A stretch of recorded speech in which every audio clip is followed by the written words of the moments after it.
All right, sir. This is Matt Rudd, everybody. Thanks for coming. I really, really appreciate your time and your journey that you have done with us has been one that has blown me out of the water. And I'm super thankful for for your willingness to do this and for your commitment to yourself. That is really cool. So, Thank you. yeah. Thank you. So, can we start out a little bit and tell me kind of your early childhood, how you grew up, where you grew up, kind of your family, what made you who you are today? Um, Basically, I grew up in the country over the other side of Crawford County, Tyro area. My dad was a chiropractor. Mom was a stay-home mom and a beautician. She did hair out of the house. And had a really good childhood. Dad worked a lot, and basically, I spent a lot of time with my uncle, and basically, we did a lot of more of the, I guess, father son things was with my uncle because dad worked a lot. But my uncle and I hunted, together, and they were, our house we lived in was built on my grandparents' farm. So we were So deer hunting or deer hunting, coon hunting, anything that you could even imagine. I yeah. pretty much grew up in the woods. Okay. I was always in the woods. And and on the farm because grandma and grandpa was a quarter mile away. So they were like second parents. So I was on the farm a lot, and that's kind of where I developed a passion for agriculture and farming with my grandfather. Okay. And then that went into the whole, FFA, 4-H, showing animals, all that sort of thing. And, my childhood was really good. I had loving parents and learned, they instilled good values in us and everything like that. But, the weight was always an issue growing up. Okay. It was a constant issue. Dad was very adamant about losing weight. And it just kind of got to the point where you just got kind of numb to it over the years. And when I got older and got into high school years and stuff like that, I was always a big guy. I played football. I was, 300 plus pounds. And as soon as you walk in the room, you're tackle, one of those type of things. And which I just learned to embrace it. And then it was like, that was just pretty much my existence ever since then. This big Rudd, the big guy, that sort of thing. And even today, I find myself, and I've heard other people talk about this, once you lose weight and stuff like that. And this is, you're always the fat kid. You always have that in your mind. And I think that's one of the things that I embrace now is because I constantly stop and think if I have a bad day in the gym or something like that, that's where I stop myself and think, where were you, 3 years ago? Yeah. That's one of the kind of things that I really cling to because, that keeps me in check. It's like, granted, I wish a lot of these things would have came to fruition 30 years ago, but we can't control those. So I'm just very blessed that at least I got it now. So the rest of my life that I can enjoy and do some things rather than being 80 years old and wishing that I would have worked harder or man, I wish I'd have done that. And so, that's my whole purpose going forward is, it's really grab life and enjoy it. And that's what this has been going to be a big tool for. Yeah. It's going to help me do a lot of things. So where did you go to high school? Buckeye Central. Okay. In the northern part of Crawford County. Okay. So what year did you graduate? 1989. Okay. Where did you go from there? From there, I went to OSU ATI in Worcester and studied swine production. And at that time, it was basically the shift in the industry was going to more of the industrialized farming like you see today. The big confinement barns, stuff like that. And I'm not an advocate of that. I don't like that. That's, the way that I would raise hogs would be more of the old style, open front stuff, get, the hogs outside, bring them into farrow and let them back out, have open front type stuff. Well, that was all going to the wayside. And, I was doing a lot of partying and drinking and stuff like that. And it just got to the point about the same time in that time frame, mom and dad got a divorce. And I looked at myself in the mirror one morning and I was like, this is not working. Because like I said, I was there at that point just to party, because school, I'd already had a pretty good grasp of raising livestock and everything. So I wasn't really learning anything more. Sure. And like I said, I was just spending a lot of money and spinning my wheels. And that's when I said, no, I'm going home. I'm coming home. So I come home and started. This is from OSU? Yeah. Okay. Yeah. And then I come home and like I said, mom and dad were in the middle of a divorce. And like I said, I was a quintessential farm kid. So I just went to work. I was working. And your family had a farm? Yeah, it was my grandparents' farm. Okay. And you raised swine? I had pigs all the way up to before I went to school. Okay. And then grandpa had cattle. And so, a little dabble with that. Yeah. And then we had all the 4-H stuff. We had chickens and all that sort of thing. And actually, that was the biggest moneymaker for me and my sister was our chickens projects. We had, between me and my oldest sister at the Crawford County Fair, we had reserve or grand champion for 13 years. Me and Cindy, and we sold, it started out with 20, then it went to 50, then it went to 75, then it went to 150, and then we would sell, the chickens. And like I said, we made... Were these meat chickens? Yes. Okay. Yeah, meat chickens. And, we had to the point where, every year we had people lining up, we want your chickens, we want your chickens. And it's like, God, I'm making all kinds of money off this and I'm losing money in the hogs and cattle. That would cost money to show them. But anyway, I really didn't get the whole taste of the show world until when I was at school and started meeting other people and learning a little bit more. Because my dad, when it come to getting show projects, it was like, I'm not paying anything, it's just taking a project. And so I really didn't know the whole competition thing with that until I got older. And then as I got into it and met some friends, and it's like, ooh, this is a whole new, the club animal realms and stuff like that.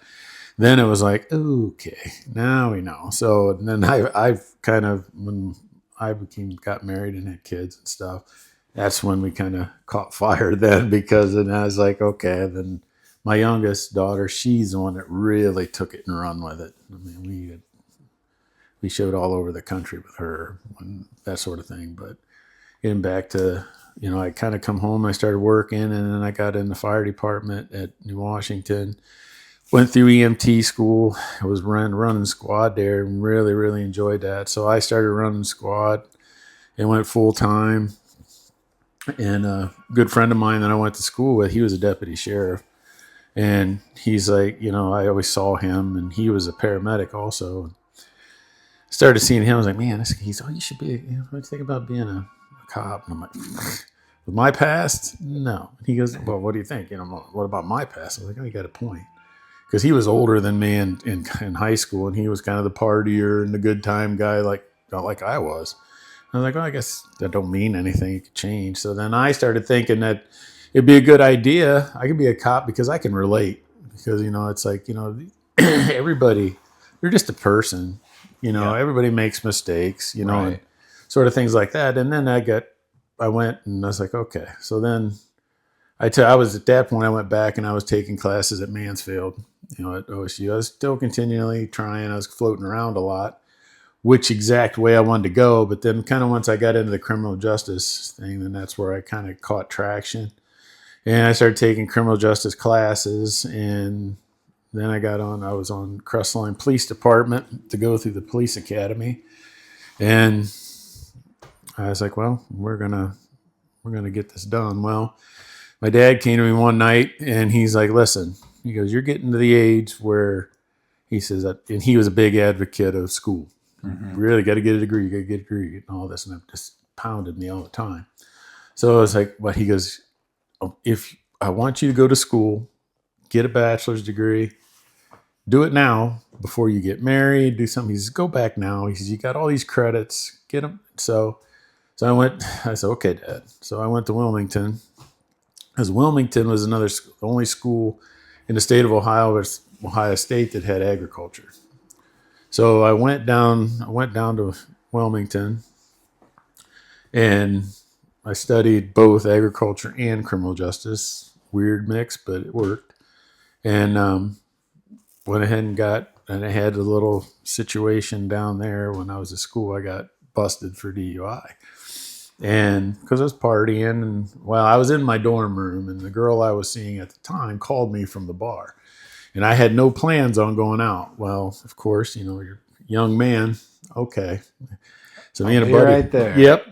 Yep. Yeah. And I did. Yeah. And that was a bad thing because I got popped. And it was 3:45 in the morning when I called my dad. I remember sitting on the floor in my dorm room in the red light of the 3:45. I remember it just like it was yesterday. And I'm crying. I'm crying. I'm like, oh God. Oh God. And I called Dad, and you get that middle of the night phone call. I could tell when he answered the phone.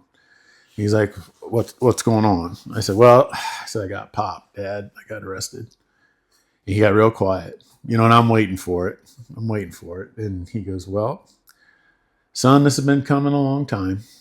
And he's like, "You're okay?" And I was like, "Yeah, I'm fine." He goes, "Okay." He goes, "You go to bed and call me, and we'll start figuring this out." That was it. He didn't yell, didn't get mad. He goes, "Well, this has been coming for a while." And that was a wake-up call for me. Mm-hmm. I went through the whole thing and had to, looking back now, it was like, yeah, I'm glad it happened because it changed my thought process quite a bit. Because then I was still employed at the ambulance service, and then I got a restricted. I couldn't drive an ambulance when I come home because I was working when I'd come home. So then it was a liability with the insurance and yada yada yada. So I couldn't work. So and that was like, geez, this is really terrible. So I don't want to do this. But when I came out of the Wilmington after I graduated, I was going to go I had plans. I was going to be U.S. Marshal, and I wanted to go to the Marshal Service. And either that or be a deputy with Crawford County. Well, I come home, and Crawford County had built their new jail at the time. So I had come home, and I started working at Abraxas out here as a counselor. And during that time, then I applied with the sheriff's office and got hired as a CO.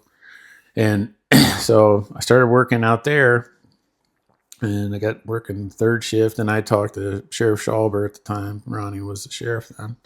And, I told him, I said, I'd like to I want to work and get to the road. And he's like, okay, all right. Yeah, we'll get you there, if that's what you want to do. So I started working in the jail and learned a lot in the jail. And, it was one of those things that's sort of that whole, you meet these people and there's a stigma to people being incarcerated. But, I'm looking around and these guys are the same as me. They just messed up. They just got caught. Yeah. Because I did stuff they did, and I just never got caught. Yeah. And stuff like that. And, there's good people in jail. It's just they made a mistake, and we all make mistakes. So, and that's always, through my career, I always operated on that level.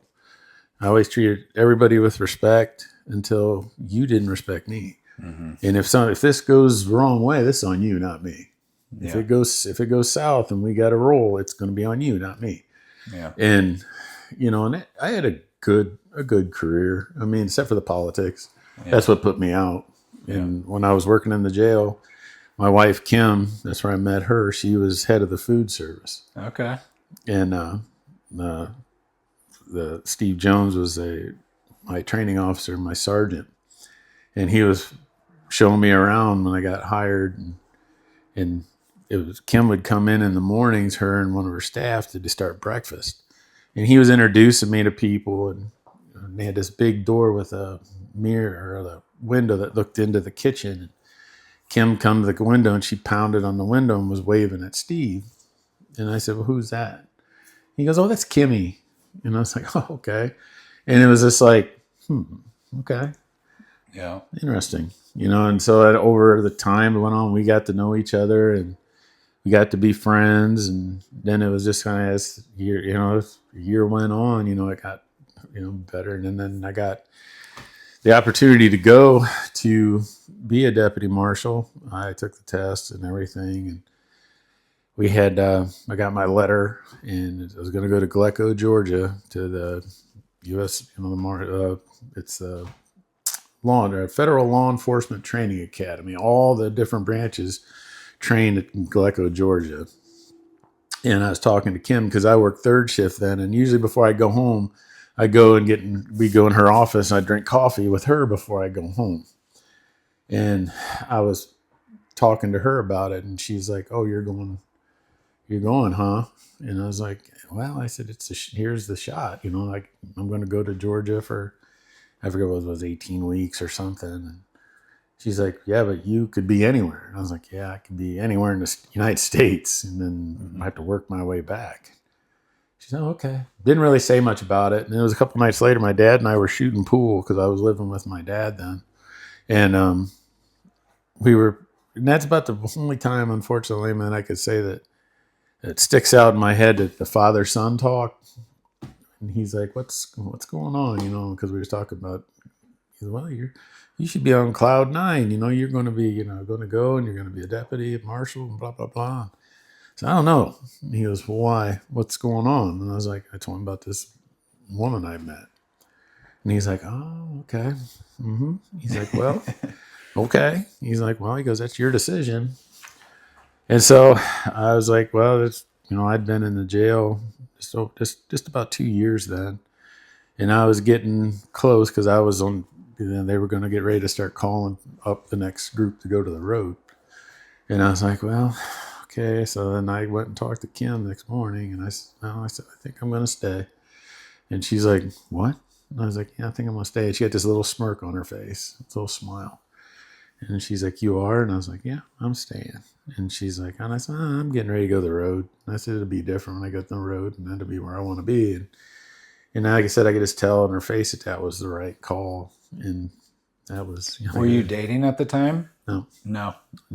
But you both had interest, obviously, yes, in each other. Yeah. And it was one of those things. She was actually at that point still married, but she was having some real bad problems, and I didn't want to be that guy, to do that. I was just being a friend. That's all this ever was. But as time goes on, it got, and nothing ever, happened until she got a divorce. And then once she got a divorce, that's when things changed for us, of course. But yeah, she was, I'd listen to her, and I was pretty much a sounding board, for her and her situation. And then just as, fate, it worked out that way. They said it was 26 years ago, but I went to the road, and I was on the road for, I don't even remember now, 10 years, something like that. And I was working nights. And then since that time, Kim and I got married, and she didn't like me working nights because I'd farm. I farmed for several guys when I wasn't working the sheriff's office. And then when I wasn't there or farming, I was working security at Gallion Hospital. And like I said, sleep was just it was just an option that I got sometime. Yeah. And so she didn't like that. Mm-hmm. And so I got a chance to go to day shift, and she was ecstatic. I was really not happy with it. But I went to day shift, and that's when the tide changed for me. It was just a whole different world on day shift. And it just started deteriorating at that point. And, what started deteriorating?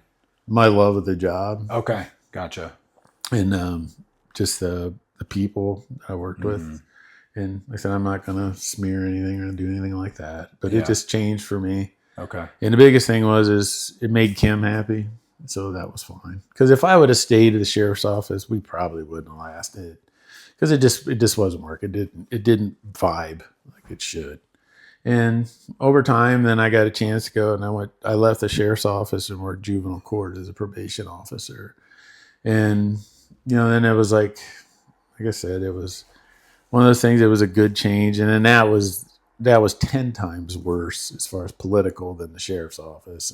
Yeah. And it got to the point where I just couldn't do the politics anymore. So I left that and I went into the agriculture sector and worked as an agronomist. And that was one good thing about having both educations. So Yeah. then I had the practical didn't feel knowledge. trapped. Exactly. Right. So I jumped and went over and I worked for, several years as a sales agronomist and really enjoyed that. But that time, like I said, when I was a deputy, I never drank because it was always that thing, I could be called in the office anytime. So I never drank, never did nothing unless I went away on vacation. If we were away on vacation or something, I'd have a few drinks or something, but it was nothing. But once I got to be a sales agronomist, then it was different because anytime you go on sales calls or you go out in the shop, talk about seed sales or chemicals, you're going to have beer, you're going to have to sit around, blah, blah, blah. So you had like 15 minutes of business and then it turned into a couple hours of BSing and drinking. And then it become a little bit more of a commonplace in my life. And as I've progressed on, I decided, well, then I got an opportunity to manage my own plant. And then I was a manager for a couple of years. And I decided I can do better on my own. So I started my own company. I did ag consulting, did that for quite a while, and it was fine. But I did that period of my life. I did a lot of floundering around. I did fine, and I always, farm for somebody, been the lackey type of thing. But I was kind of focused on just doing what I need to do, then getting home and being dad. Being around there as much as I could. How many kids did you and Kim have? Kim had Sarah, and then when Kim and I got married, Sarah was like 10, and she's my stepdaughter, and then we had Emily, so we got 2 girls. Okay. And that's just been my whole existence. I've always just embraced being dad, and being a husband. Kim she worked for the county for 36 years mainly with the election board. And then for a short time, she ran the food service. And then when they did away with they made it, instead of in-house, they farmed it out. So then she actually went back to the election board. And then over time, then she became deputy director, and then she was director, and she was there 36 years. So, essentially, she's been pretty much my sugar mama. Yeah. Yeah. It sounds like you've done a lot, though. You were still a provider. You still did and got to do the career you love to do. Oh, yeah. Right? And you were there and able to be, it sounds like you were able to be present with your kids. Which absolutely. Awesome. Yeah. Absolutely. There was nothing that, like I said, every thing they had, every game they played, every the showing, the fair, their animals, their projects, I got to be a part of that, and that's priceless to me. That's the kind of things like I said, Sarah, she's been the most focused, dedicated individuals I've ever known. She's been laser focused on her academics, and I think only B she ever got was in law school. And she fought that and won. And it's like, oh.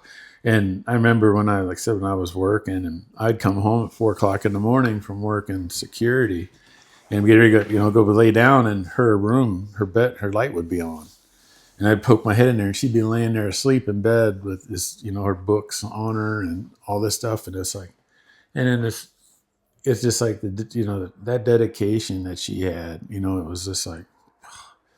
And, I've been just in awe of her ever since I've met her. So is she an attorney now? She's an attorney. She works for Franklin County, the juvenile court. Oh, okay. And, she's wonderful. And then she's given me, us, our grandson, and she's given us a granddaughter here in July, on the 1st of July. Congratulations. So, it's wonderful. Emily's, she's got a little bit different. Than Sarah, they're both different, but Sarah was more, like I said, all into academics, and then she had her goals along the way and she achieved them. But Emily was, I would say, more of the socialite. Mm-hmm. She had a lot more different things going on. And she was really involved with FFA and stuff like that. So she had a little bit different twinge, but she was very, very smart, very, did really well. And then, like I said, both my girls, I can never complain about anything because they're both professional women now. They do wonderful. They've made me proud every moment that, around. And they take a lot after their mom. I mean, Kim has always been all about her career. She's been, that queen of holds it all together. That's that's them, and she's got another. Both the girls have such a good mixture. M's got a lot of. Oh, I should say a lot of it. She's got my temper, where she can go 0 to 60 pretty quick, and like I said, she's mellowing out a little bit, but she's learning. It's just good. You got to learn to go with the flow, Right. Especially in a situation where she's a OD for the Ohio Farm Bureau, and she's got 4 counties. And so when she went to Wilmington also, and when she graduated and got her job with the Farm Bureau, then she was, out there, supervising people and this and that. She was the youngest OD that Farm Bureau's ever had. So she's a young girl in agriculture, so she's got to work through all that sort of thing because, that happens. But she's mellowed out and she's kind of hit her strides now. And now she's married and they got their first house. And, as life progresses, I mean, I can't, my life's been wonderful thus far. And I just, like I said, now it's going to be even, I hope it continues to be, but yeah, that sort of thing. Yeah. So through all that, you mentioned in the beginning that you had started gaining weight. Right? Oh yeah. Yeah. Yeah.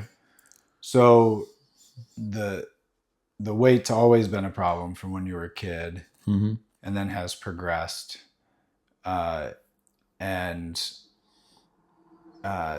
always struggled with it, and still to this day we're still working on it, right? But right. You've made some pretty massive changes, and that's about, what has it been, about 3 years since we met? Mm-hmm. Okay. Mm-hmm. So you came to me. I want to tell this piece of your story because I apologize, but I doubted you when you first came in to me.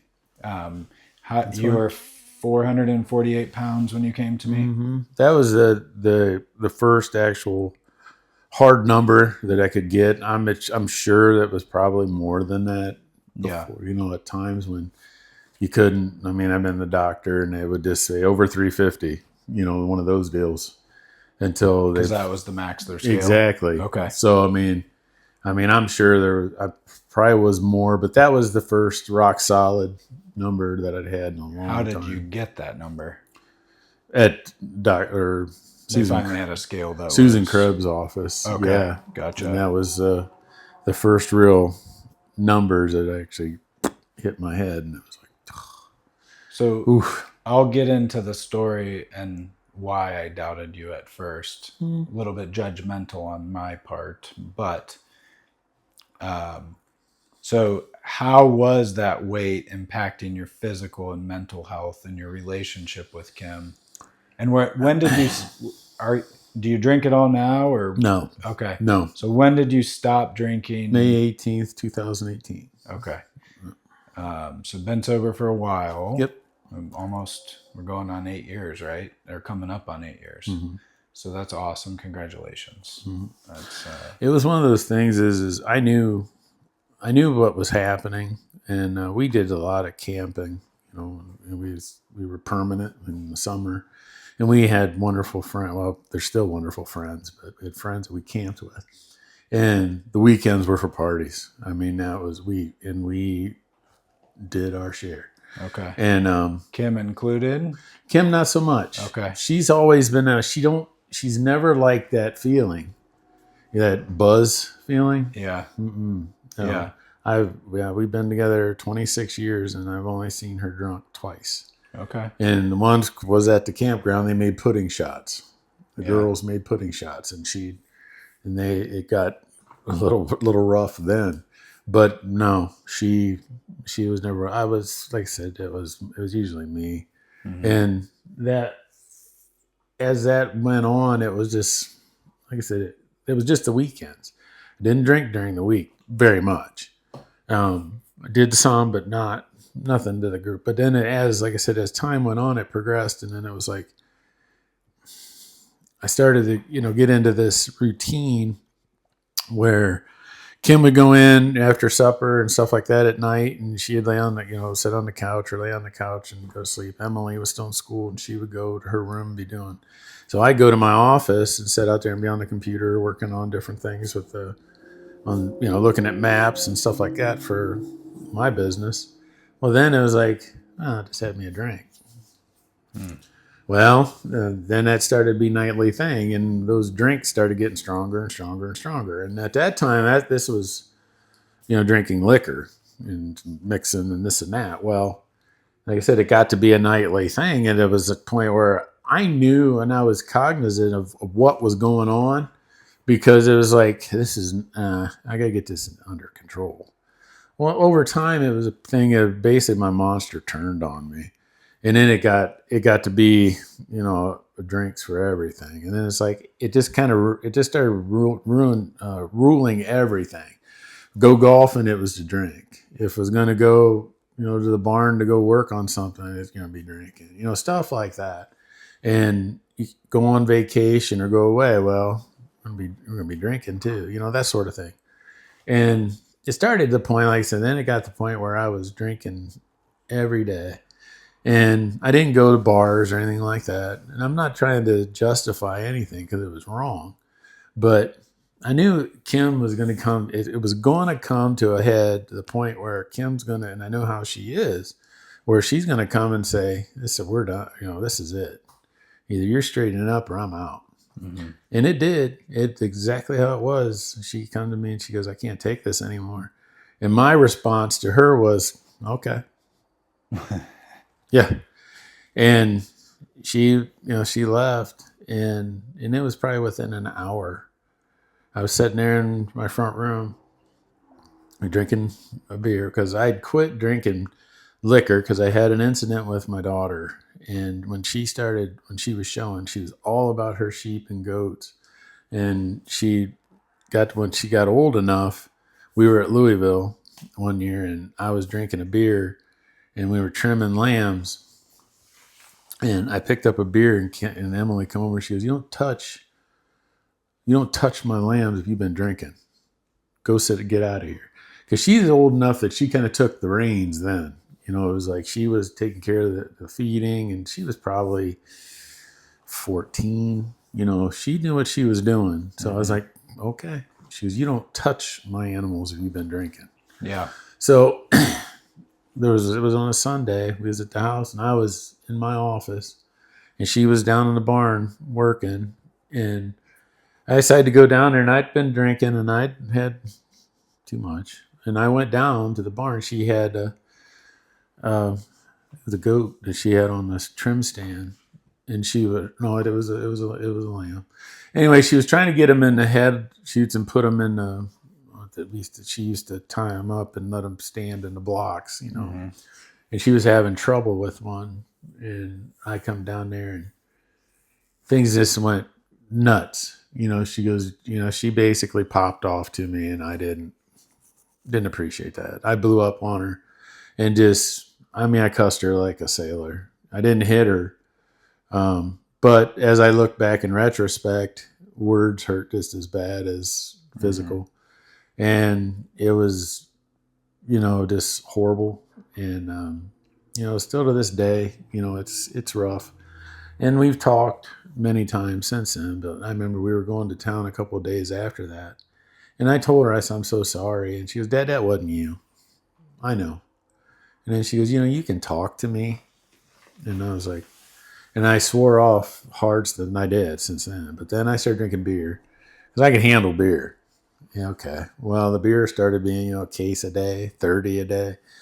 And then that, jump up to when Kim left. Well, I was sitting there, and I'm sitting there, I see somebody pull in. I look out the driveway, and this black Suburban come pulling in. I knew the vehicle. It was my buddy Gabe from school, and we were roommates in college, and he's been my brother ever since. And evidently Kim had called him, and he comes in the house and he goes, "What are you doing?" He goes, "Let's get the hell out of this house. Let's go walk down to the barn, go look at her animals and stuff." Okay, so we walked down to the barn, and he put a boot in my ass. He goes, "What are you doing?" And I was like, "Dude, I can hear." He goes, "Really?" He goes, "How's that going for you? How's that going?" Mm-hmm. He goes, "No." He goes, "You need to go get help." He goes, "I will take you to go get help." He said, "You need help." And he said, "I'm just telling you, so now and it took Gabe putting, so I went to Glen Bay up north and went for 28 days, and I was just humiliated, ashamed. Was that the May date? Mm-hmm. Okay. Mm-hmm. Actually, I had quit drinking. I hadn't drank since like the 15th. And then they wanted me, well, Susan, I went to her office. I had to be medically evaluated, and I told her I was going. She goes, "Oh, you're going now. You got to go now." I was like, "No." I said, "I'm waiting to the weekend because I need to get things in order before I leave." She goes, I really want you to go now." And I was like, "No, I'm good." She goes, "No, you need to go." And I was like, "Seriously, I got to get things aligned, to get people lined up to help Emily or to, da da da da." And so then Gabe and the Kim that weekend on the 18th took me up there. And Kim came back. oh yeah, Kim and Gabe, they took me up, dropped me off, and come back. Okay. And like I said, it was life saving. Like I said, I was humiliated. I was embarrassed until I started sitting in the counseling sessions with other guys. And there'd be 10, 12 guys sitting in a circle, and everybody's talking about their things. And I'm listening to the stories, and I'm just like, wow. Huh.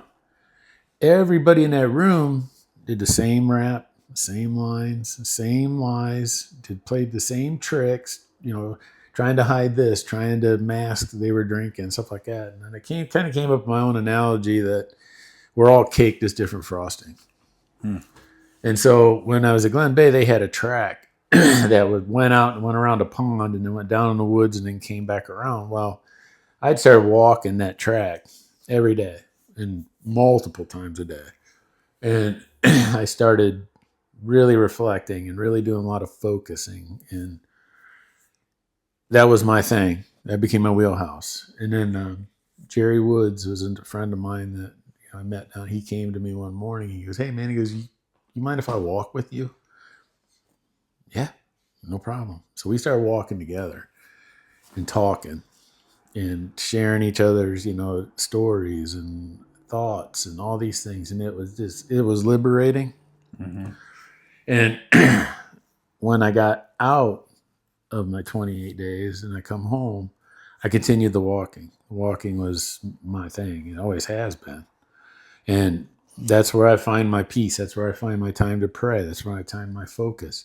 And I did a lot of reading, as far as the power of the mind, that mental clarity of, all these different things that I've read, and trying to embrace that, because I found out that how powerful the mind can be, especially in those times. Because, it was a really low part of my life. We just had lost my father-in-law, and there was a lot of things that just were just. And so then it was, I continued on with that when I come home. And it was a year or so after that is when Kim was diagnosed with breast cancer. And then that was. So this was about 2019 or 2020? Ish, yes. Okay. Because it'd be 7 years. Yeah, because it'd be 7 years in June that she was diagnosed. Okay. And that was a whole. Still is. Oh, yeah. Yeah. Absolutely. It was a whole life shift. Yeah. And she was still, she worked. She worked for several years. No problem. But I never went back. I had got my mind set that if I ever drink again, I'm dead. Mm-hmm. That's it. If I drink again, I'm done. Yeah. And I've just grasped that. And I don't need, for me personally, and I'm not saying anything bad about Alcohol Anonymous or anything like that, because I went to several meetings and it's like, I don't I personally don't need to sit here and reflect. That's behind me. I'm done with it. I've come to grips with it. I don't need. Now, if somebody come to me that had a problem that wants my advice, absolutely. But I don't have to sit there every week and Yeah. rehash it and all that sort of thing. I've come to grips with it. And that's where the walking come in, because I train myself that that's behind you. It's just onward, upward. And then when Kim was diagnosed, that put a whole different thing on, because my family's always been my focus. But at that point, it became 100% her. No questions, no ifs. I'm going to do what I got to do, whatever I got to do for her. And as she progressed, it was the big thing is my mobility, trying to help her with different things. It was a hindrance. It was like I couldn't, move good, or trying to get her feet or anything, out of breath and all that sort of thing. And this was when you were at this heavy peak. Oh, right? absolutely. Right. Okay. Absolutely. And then when Walter, my grandson, was born, and he got to the point where, we put him on the floor and I get down on the floor to be with him, I had to roll around to try to get up. My knees hurt so bad and my back hurt. I was like, dude, no. And like I said, then I started working out then, because I was like, I got to go. We got to do something. Because I've always lifted, but I was a power lifter. I mean, power lifter just eat and strength. I really wasn't into any of the running by no means, because as a football player, you run from A to B and then that's it. Yep. And then when I was in the police academy, you run to survive. There was no structure. There was no nothing. It was just guys chapping you to keep your ass moving. Yeah. And I respond to that. I like that. Some people don't. I like that getting in my face. Let's go. Let's don't mess around. Right. So I've connected with that style, and I knew that's how I was, and that's how I fell in love with Goggins. I mean, that's just it. Because it's just most people, and even today, everybody's like, "Oh God, he's so crazy. He's nuts." It's like, no. The fact that you're saying that is he's success. That's what he wants. And then, like I said, I've understood that. But I started working out, and I was at the gym, and I was doing some HIIT workout on the treadmill, and I was just pounding, and I would hurt, and my feet would hurt, and my back would hurt, everything just hurt. And this woman was working out at the time there, and I just got done, and I come off the treadmill, and I was limping around, and she come to me, and she's like, "Can I offer you some advice?" I was like, "Yeah, by all means." She goes, "I'm a nurse," and she goes, "I just would like to offer you some advice." And I said, "By all means." She goes, "You need to lose some weight before you train that hard." She goes, "You're going to get hurt." She goes, "The knee's going to give, your ankle, something's going to give." She goes, "You can't work out that hard." She goes, "Use the life cycle, do something, walk. Don't do that until you get some weight off, then come back to it." She goes, "You can raise your intensity, but she goes, it'll be a lot better once you get some weight off." And that pretty much is what brought me to you, because it was like, okay, I just need a jump start. I got to get some off to get me feeling better enough to train that hard. How did you find us? I had started doing the basic, searches, and I found it, and there was a few in Columbus and Lewis Center and this and that, and it was just like I don't want to, you get into a program, you have to go down there twice a week and da da da. I was like, I can't do that, especially with Kim, and stuff like that. I was like, can't do that. And then it was like through the search, then I found, you guys were local. Would it be okay with you if I tell my perspective of when you first came into the office? By all means. Yeah. By all means. So I believe you had called and spoke to my wife, Carrie, first. And we had just started into the weight loss aspect. We were kind of resistant to it at first.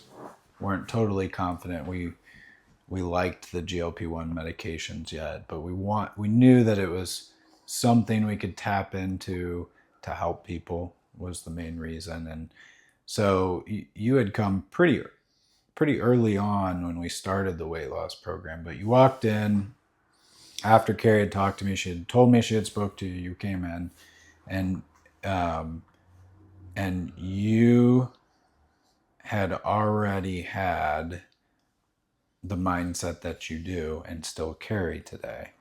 And you talked to me, and I was like, yeah, this is going to last a month. You know, like, you're going to give up on this. It's expensive. You're not going to see the goals you want. They're not going to fall off fast. Kind of that typical American mindset. But little Sure. did I know, I did not know Matt Rudd for sure. And I've always been a David Goggins fan. And when you said, what you said to me was, I need you to stay on me. And I need you to bug me. And I looked you straight in the eyes, because I was like, no, Matt needs to stay on Matt. I will give you the tools to help you. And I remember saying, Matt, I'll help you, and I'll do my best to hold you accountable, but we're going to have a conversation once a month, and I'll redirect you if you need it. But you are responsible for Matt Rudd. I'm not responsible for Matt Rudd. And I did, and then you brought up, you said, well, do you know who David Goggins is? And I said, yeah, I love David Goggins. He goes, that's how I want you to treat me. And I said, okay. It was kind of like, well, be careful what you wish for. Because then we talked about that. And now you have been, and you've held me accountable. But I had the mindset made up that's, I mean, it's kind of like I said, it said burn the boat mentality. Yeah. You know, if you want to take the island, you got to burn the boats, because you have no other options. Yep. You have to win. And that's not going to work for everybody. It's just not. But the concept does. Mm-hmm. You know, I mean, that's my thing is you can say, and then that's like my wife, you know, Kim, we talk and she'll laugh and stuff, because like I said, I've exploded now that Goggins has turned into, with Cam Haynes, Truant Haynes, all these ultra guys, that their mindset and how they do things is just, I embrace that. I want that for me, you know, and that's my goal. I mean, it's just like in everything, not just working out. I mean, you see it in like Cam Haynes and his businesses. You know, nobody cares, work harder, right? Exactly. I mean, that's his slogan, and that's the so true. Yeah. And the only time you ever find work before success, or success before work, is in the dictionary. Mm-hmm. And that's true. You know, it's like I said, there's so many things I wish I'd known this at 25, because all these things are all reciprocal, you know, and it's just like, and I didn't really realize a few months ago in the gym, and I was working out and I was doing my routines and I was doing my split, where I finally, after all these years and all the books I've read and all the podcasts I've watched and listened to the motivational speeches from Eric Thomas and Goggins, all these people, when I realized what they were talking about. And I just finished 4 sets on incline sit-ups, and I mixed that in with other work that I'm doing. And I'd done 4 cycles, and I was fine. Mm-hmm. I wouldn't wind, I wouldn't break up a sweat, I wouldn't do anything. And then I was sitting on the bench, and it hit me right in the face. This is what they're talking about. Mm-hmm. You need to be pushing it until you can't go. You know, you have to level up. Mm-hmm. And then it was like, it was like an aha moment for me. And it was just like, okay, now I get it. And that's with everything. Mm-hmm. And everything said, talking about working out. Yeah, it's great and it's wonderful, but it's not just working out. That's how you live your life. You have to be intense. You have to go after it. And you don't care what other people say. And even as hard as I've worked at, I always have moments. That's just like with the whole running culture thing. You know, it's that whole, oh God, you know, if I walk, I'm going to be scrutinized because I'm walking all stuff. And it's like, no, you run your own race. This is just like your life. Right. You run your own. You don't care what everybody else does. You do this for you, and you take care of what you got to do. Who cares about anybody else? Because what I have found out so far is, you know, and it's just life. There's always somebody out there who's going to try to shortcut you. No matter what you do, no matter how you do it, you know, and that's even in my thing. It's like, well, I've had to ask people, what are you on? what do you what do you been taking? What do you do? Blah, blah, blah, blah. And it's like, well, I have, this is what I take, but that shit isn't any good unless I put in my work. Right. Then I've had people, oh, I've been on this stuff for a long time and I haven't. It's like, what are you doing besides taking that? Yeah. Nothing. And it's like, well, if you're not moving, it's not going to work for you. And then the testosterone was a huge thing because that really has been the catalyst that kind of really got things going again. And then it's like, now I'm at that point where, you hear people what did the testosterone do for you that changed? So what aspects of your working out and your weight loss did the testosterone help? Because you were resistant to the testosterone, mostly I think because of cost, which everybody does. Everybody's concerned about that. You specifically said, I just need to lose weight. And I think it makes sense to me because you had that nurse's help who said to you, we need to work on weight loss first, and then you can intensify these workouts so you don't get injured, which is probably good advice at the time for you. Oh yeah. If you were where you were today, that advice is bad advice, right? Right. But so what aspects of your life did the testosterone help with? Well, I would say that it was pretty much the anchor for everything because it boosted my energy. And, I could physically tell the difference. It was the energy boost was amazing. It was like over first couple of days. It was like a switch was flipped. It was things that I was noticing that before. Little stuff. It's like, doing chores around the house, stuff like that, mowing the lawn, all that sort of thing. It just flowed. It flowed. The attitude was different because it was just like, I wasn't sluggish. I wasn't dragging. It wasn't like I got to take a nap. Those days are gone. Napping, well, if I nap now, it's because I wore myself out so much that I can't help it. Yeah. I sit down and I go to sleep, and which is fine. And I'm okay with that because you can get rest when you're done. Yeah. That's kind of the mindset I try to keep. It's like, I'm not going to take a nap. But if my body shuts down, then I guess I pushed enough that I need to take a nap. And, then you have and Kim does it out of love. And so does my girls. It's like, you're doing too much. You're doing this and that. And it's like, I will tell you when I need a day off. That's my, I know my body. And just like we were talking earlier today, it's like, I realize, if I don't eat, and I'm training hard, well, my body's going to tell me that, dude, you need the fuel or stuff like that. And then like now I'm getting the sleep, anchored and figured out. I'm finding out the benefits. This is all learning. I've never stopped learning because all these things just keep presenting themselves. And it's like, I'm always open to it's like, okay, how are we going to do this better? But also the nice thing is with the mindset is like, we've talked about the marathons. We've talked about these runs and stuff. We're going to get into that, but yeah. But those goals, even like my goals for my business and, my blacksmithing and stuff like that, those are just benchmarks. There isn't no get to a goal and that's it. Well, speaking of goals, our first visit, you told me at 448 pounds, I want to run a marathon. And I think I said to you, and you may have to refresh my memory, but I said to you, you can do this, but we're a long ways from it. Right. Yeah. And it was those benchmarks and goals that you've set. You haven't run one yet. You said, I want to run one by next year. I said, that might be lofty, but it is doable. Yeah. And now we're 2 or 3 years, however long it's been that you've been with us, and we have one booked, right? Yep. Okay. Yep. May 30th. And I have 2 races before that.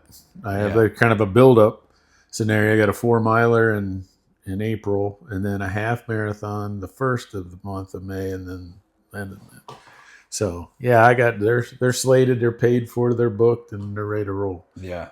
And I'm excited to give them a shot, and my thing is I watch very carefully what I kind of buy into as far as like TikTok and social media, because sometimes there's some good things out there and there's good people that have really good advice.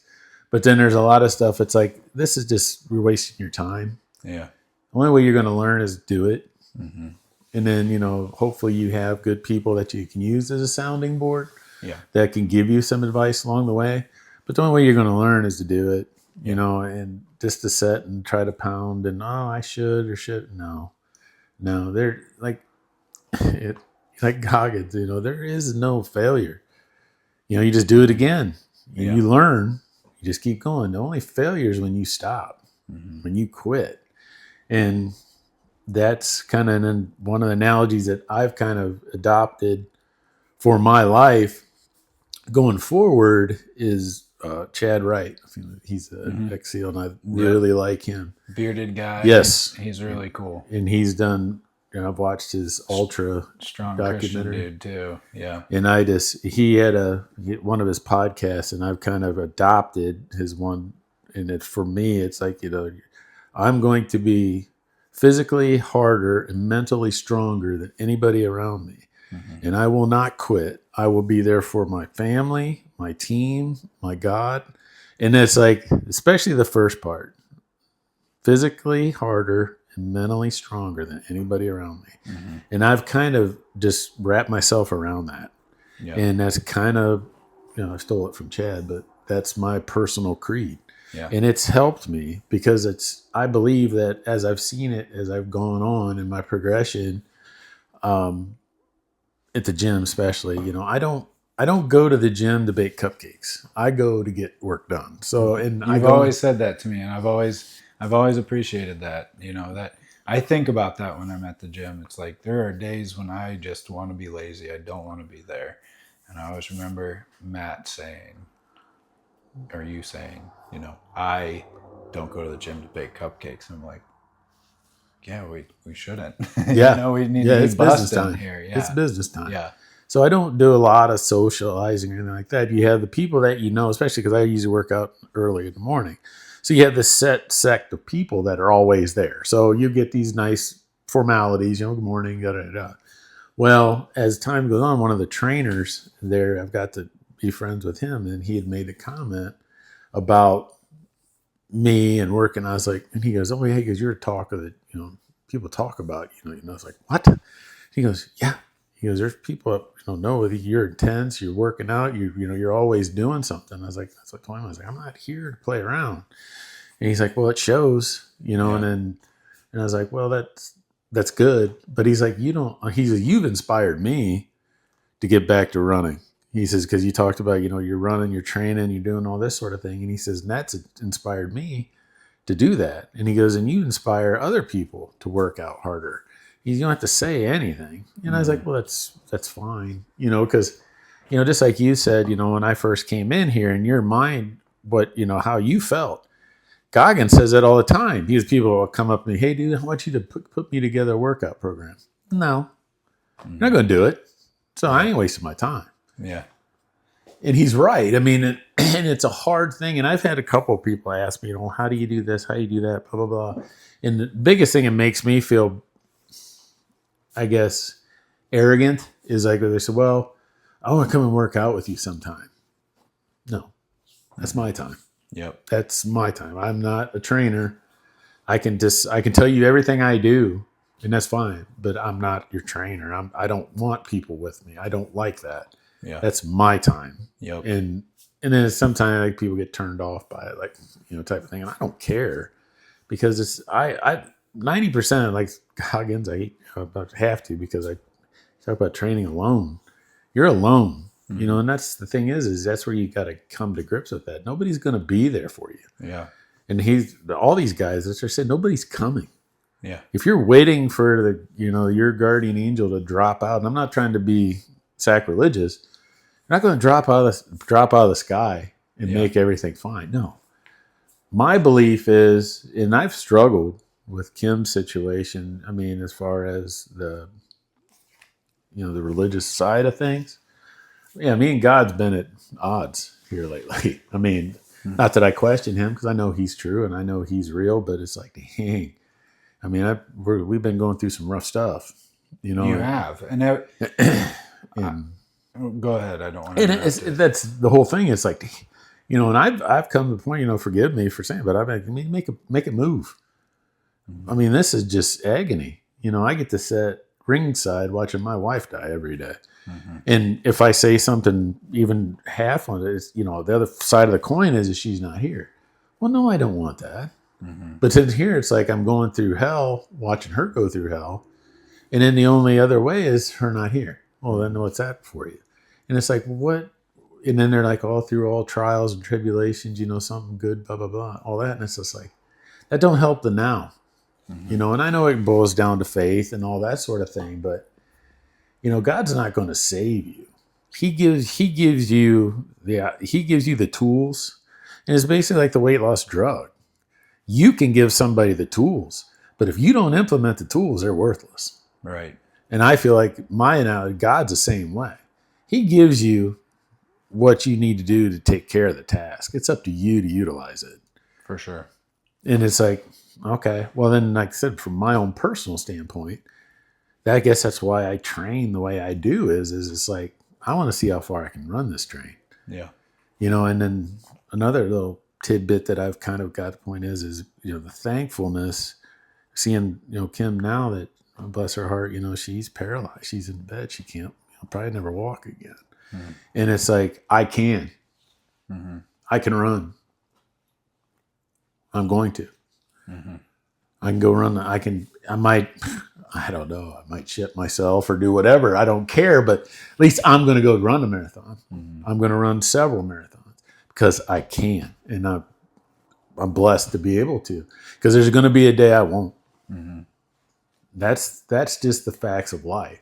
There's going to come a day I won't be able to do this, but I'm going to do it for me. And I'm also going to do it for her because she can't do it. And she's my biggest fan. And she talks every day. Ask me how the gym was. How's my training? How are you doing? How's it feeling? Have you did too much today? How many miles have you done? You know, all this stuff. And you know, initially the first marathon was going to be the Cap City Marathon in October until we talked, and then the Mohican one come up, which is fine. Is because I figured that Mohican one, once we found out too, that's a trail run also. So I figure if I can survive that, I can definitely survive Columbus. But you know, I'd like for her to share in that. I pray that, you know, everything works out, that she will get To be there. to or at least be able to bring a medal home to her or something. Yeah. But she's been, you know, my rock and my biggest fan. And like I said, I know there's going to be a day that I won't be able to do this. So, and going forward, you know, I have to face, you know, the reality is I'm going to have a life without her. And so I'm going to continue to live my life. And that's going to be, and she'll be with me. And like we've talked about this, she's not very big as far as opening up a lot about those sort of things. But my analogy, and like I told her, I said, you know, God forbid when something happens, I mean, I know you're never going to leave. You'll leave me physically, but you're just going to go get the house ready. That's all that is. I know you're there. I know you're going to be there. Our love is going to be forever. And so you're just getting the house ready. So I'll be there when I can. But during that time I'm still here, it's not going to be wasted. Because like I said, every mile that I run, every weight that I lift, everything that I do as far as training goes, that's just, I try to hold that as being a gift, because there's going to come a time when I'm not going to be able to do that anymore. And that's, I kind of just hold on to that. And it helps me through negative times, thinking of those things, because sometimes you just don't feel like doing it. Yeah. So I told Carrie this, hopefully this doesn't offend you, but every time, I'm sure it will. And you won't care. No. But I told Carrie a few months ago, I said, I love talking to Matt, hearing his success and his stories and his motivation and his drive to do what he's doing. I think this is phenomenal. I said, but every time I talk to you on the phone, you kind of sound like Eeyore when I first talked to you. And it's like, man, and with your situation, I'm always nervous. Like, did something bad happen to Kim? Did Matt fall off? And as we talk for 10 or 15 minutes each time, it's like, no, Matt's staying with this. And I've had to give you a little bit of some encouragement occasionally, but usually my encouragement is not needed because the more I talk to you on those phone calls, it's, oh, Matt's still committed to this, even though his life sucks right now and what he's going through. Kim's not doing well at this time or whatever, but Matt stayed committed. Matt has done everything that you have been told me that you're going to do, and that's just a huge that makes my job awesome. Like to hear stories like that, and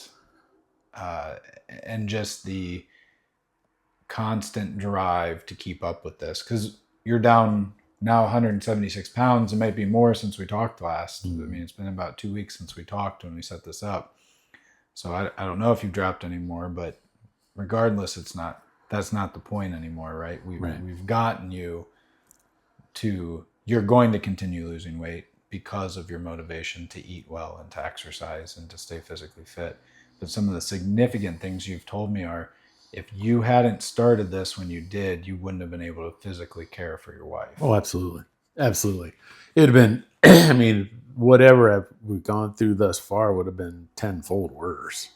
I mean, just from the physical aches and ailments. And I mean, I was a mess. I mean, I could go for a walk, and even long walks would tie my knees up or my feet would hurt. And all those kind of things that has helped looking forward to the nose that I never would go back to that. You know, because there's such a stigma with the weight loss world and business. It's like, oh, like you're just going to gain that weight back, or as soon as you stop this, you're going to get this, blah blah blah. And it's like, well, that is more of proof that these are tools. Correct. These are not an end all catch all. There's never going to be anything like that. Well, and people are different, and people are people. I mean, everybody wants a quick fix, and that's not just in weight loss. That's in everything. We've come to, that self-gratification, instant gratification type society. Need it now. I need a faster computer, faster phone. I need this. Well, another thing that I found out in my journey is I need to embrace the journey. You don't just, for me, it's not like, okay, there for a long time. It was like that, the marathon, that was the brass chalice, on the hill. That's what I was going for. Well, all the trials, tribulations, and things you learn along that journey is where the importance lie. Not achieving the goal, because that goal is just another step. Because it's like, where are you going to go from there? Because you can't end it. And that's what I realized, because some of the guys in business, the big business tycoons, I was like, God. And I was the first one to say, I always said, when's enough? There is no enough for them. That's their mindset. Right. There's never enough. And like I said, now that I've had this, I get it now. I understand that. Because if you start doing that and you start putting all those ifs, shouldas, couldas, that throws everything off. And as far as leveling up, once you separate yourself from the herd and you kind of, you step away, and then you start getting this chatter, trying to reel you back down, because these people aren't ever going to be where you're at. They're jealous. They're not going to get there. So it's like, that's on you. That don't make me feel bad. Don't try to make me feel bad for what I've done, because I've worked hard to get where I'm at. And I'm going to continue to work hard going forward. But there's people out there that's going to do everything in their power to discredit you, take you down. And it's like, no, that's not going to happen. And even like I said, my daughter, she's got on board. She's transforming her life, and all these different things. It's like, that's the biggest take home, is when I hear Kim and hear Emily and Sarah telling me how proud they are of me. That's priceless. Yeah. Absolutely no amount of money in the world make me feel any better than that. And what I'm hoping for too now is I'm going to be the jacked pop that they don't care. I ain't going to talk. I ain't going to bring my parents in. I'm calling my pop because you don't want him come, that type of thing. Yeah. And, and I look for the day that, Walter can go run with me, Yeah. Stuff like that. But now I feel like I can go, get down, I can play with him and get on the ground and run it, chase him on my hands and knees, all that stuff that I couldn't have done a year and a half ago. No way. Because I remember trying to get down and get back up. Now, nope, I get down, wrestle with him, and that's priceless. And like I said, I don't want that to change. Yeah. I don't ever want to go back to the other. Never. Yeah. I mean, another, we've talked about it a little bit, but another thing that is so intriguing to me about your story is the fact that you have your in reading Goggins' book, he made statements about he's had every excuse. He should have been another statistic in his life. Mm-hmm. You have had every excuse to be able at your disposal, and reasonable excuses. Well, Kim has this, Kim has that, or I have this, I have that, and you've refused to use them. I remember one time you told me you were at OSU Hospital when Kim was down there for something, and I said, "Well, Matt, what are you doing about exercise?" And he's like, "Well, it's all about Kim right now." And I said, "Okay." And you said, "But I'm going out in between times when she's sleeping. I'm going out," and I think you had a mile loop. You were I was walking the hospital. Yeah. Yeah. And you were doing that several times a day, Mm-hmm. and I'm sure that's part of the walking that you talked about. And I was like, man, he's committed to this. He's going to do this, and that was probably 50 pounds ago, right? And and so that's been very inspiring to me that no matter what's going on, you haven't used the excuses that you've had at your disposal, and that to me is awesome. And I knew after you were about 20 pounds down, I was like, this guy's going to get it. He does get it. He's committed to this, and he's going to be successful. And you continue to amaze me every time that I talk to you on the phone. It's like I said, it's one of the things is it's talk about motivation. You talk about all these different things What's Goggins say about motivation, though? I think he says something specifically like motivation ain't shit. It's what's his wording that he uses for that.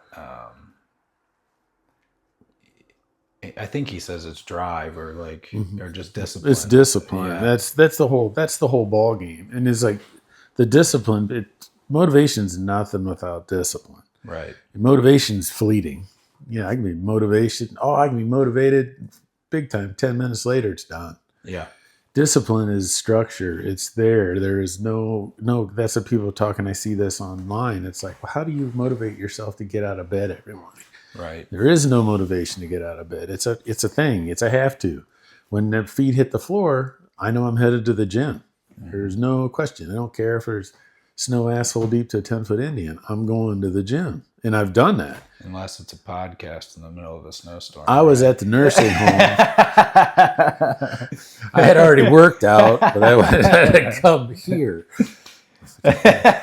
Wow. Okay. Hey, at least I got my workout in. So No, I'm just giving you a hard time. But that's the thing. I mean, you have to buy into it. I mean, there is no turning back, and it's like you do it or you don't. You don't half-ass it, and it doesn't have to be. And that's one other thing I've really realized too, and I've offered this to people that's asked me. It's like it's not one day. It's day one. You just got to start doing something. It don't matter. I'm not telling you to go run a mile. I'm going to tell you to go walk a mile. Walk for 10 minutes in place in your living room. Yeah. Move. Do something. Don't, and then start, okay, at 8 o'clock.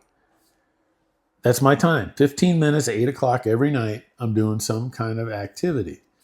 marching in place, getting jugs full of water, curl with them, do something. Mm-hmm. And then when it gets nice enough, you want to go for a walk, go walk. Just who cares? Don't care if it's down to the mailbox and back. Mm-hmm. That's day one. Then get better every day. Go a Yeah. little farther. Go a little farther. Mm-hmm. You don't have to kill yourself. And that's one thing with Goggins that people don't understand is he's not telling you to go run the Mohab 240. No, he's just telling you you only use 40% of your mind. Well, think about, I mean, his story's similar to yours, right? He was in the military, overweight, almost 300 pounds, wanted to join the Navy SEALs, had 90 days to hit that mark of 196, lost 100 pounds in 90 days because he wanted it bad enough, right? And he talks about in his, I think it's his first book, where he couldn't even run a short distance. I don't remember what it was. Yeah, he couldn't even run down to the end of his block. Yeah. And now he runs 240-mile races. Mm-hmm. I mean, and now he's got knee replacements. Yeah. And then he's still doing, ultras. And it's like, and that's the thing is with these ultra guys, I mean, and somebody was saying, I was following a thing there last night, and they were talking about, pain, let pain, you can do this and don't do that. Then there was a couple of ultra people that responded to that. They're like, no, in ultra running, you have to deal with pain because there is going to be pain. There's no other way around it. And the thing is, though, you don't have to look at it on an ultra scale. It can be as simple as like just getting started. It's going to hurt. Mm-hmm. But that's like Goggins, you got to embrace the suck.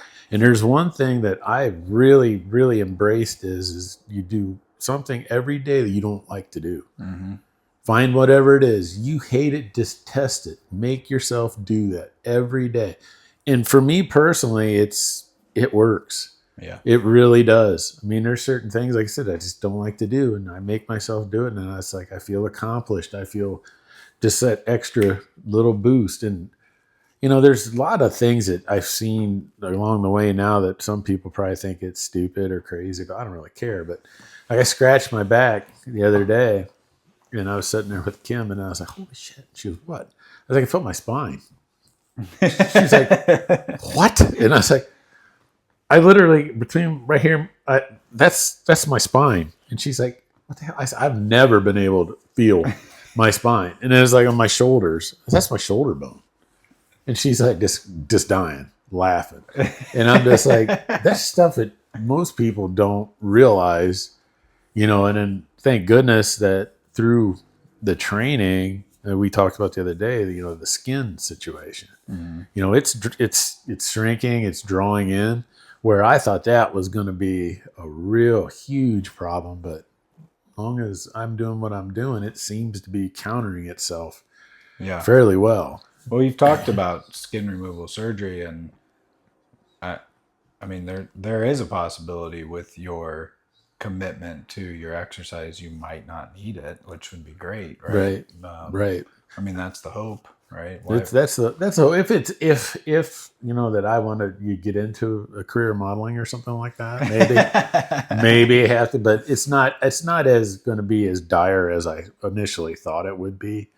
But I'm really, we've talked a lot about, like goals, where you want to get to, what, how, and it's like the running culture has really changed everything because it's like, I don't want to lose muscle mass, but I also want to be the point where I'm fluid with the running, where I'm comfortable and everything's fine, which I'm fairly comfortable now, but I figure that, 30, 40 pounds is going to be a lot more comfortable when it comes to running and being able to handle those miles, especially on my legs and stuff like that.